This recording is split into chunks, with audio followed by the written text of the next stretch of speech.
दलित की अर्जली लाश, गांव में सन्नाटा, सियासत में तूफान। क्या न्याय बचेगा या दब जाएगा? नमस्कार दोस्तों, मैं मीरा देवी राजनीति रस राय के इस एपिसोड में आप सबका बहुत बहुत स्वागत करती हूँ। दोस्तों, प्रयागराज के करछना थाना क्षेत्र के इसौटा गांव में 13 अप्रैल 2025 को जो हुआ, उसने ना सिर्फ एक दलित परिवार की दुनिया उजाड़ दी, बल्कि समाज की संवेदनाओं को भी झकझोर कर रख दिया।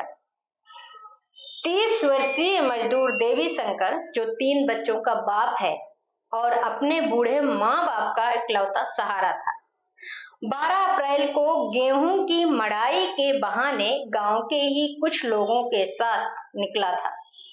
अगली सुबह उसकी अधजली लाश गांव के ही बाहर बगीचे में मिली। गांव वालों का कहना है कि रात को बगीचे में आग जलती दिखी थी, लेकिन डर के कारण कोई पास नहीं गया। परिजन और ग्रामीण ने साफ आरोप लगाया है कि देवी शंकर को गांव के ही छुट्टन सिंह और उसके साथियों ने पहले ले जाकर जिंदा जलाया। मामला सिर्फ हत्या का नहीं है, बल्कि उस दलित दर्द का है जो आए दिन किसी ना किसी को निगल रहा है। बाबा साहब भीमराव अंबेडकर की जयंती से ठीक पहले हुई यह घटना एक गंभीर संकेत है। क्या आज भी दलित समाज को काम के बहाने बुलाकर जिंदा जलाया जा रहा है और हम इसे सामान्य अपराध मान लें? क्या हमारे गांव में अभी भी जाति के नाम पर जान लेने की इजाजत मानसिक रूप से मौजूद है? जब सत्ता और प्रशासन की चुप्पी अपराधियों की ढाल बन जाती है, तब संविधान की आत्मा कराह होती है। सब मिलने के बाद गांव में गुस्सा फूट पड़ा। 2 घंटे तक शव को पुलिस को नहीं उठाने दिया गया।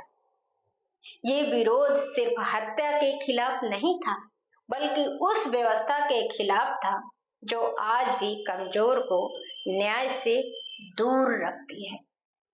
पुलिस ने नामजद शिकायत के आधार पर 7 में से 6 आरोपियों को गिरफ्तार कर लिया।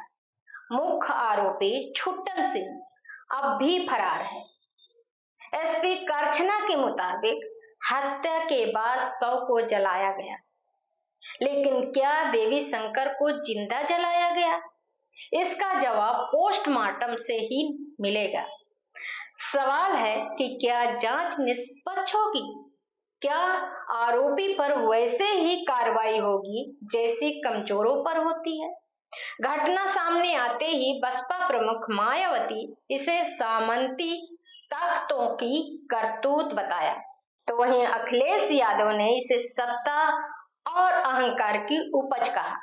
दोनों नेताओं के बयान तीखे हैं, लेकिन क्या वो इस पीड़ित परिवार की लड़ाई में जमीन पर भी साथ देंगे? क्या ये प्रतिक्रियाएं संवेदनाएं हैं या आने वाले चुनाव की रणनीति? यह भी ध्यान देने लायक है कि सरकार की ओर से अब तक कोई ठोस बयान या मुआवजा घोषणा सामने नहीं आया। देवी शंकर अब नहीं है दुनिया में, पर उसकी जलती हुई देह से उठता हुआ धुआं हमसे कई सवाल पूछ रहा है। क्या न्याय सिर्फ रसूलदारों के लिए है? क्या दलितों के लिए संवेदनाएं मौसमी हैं?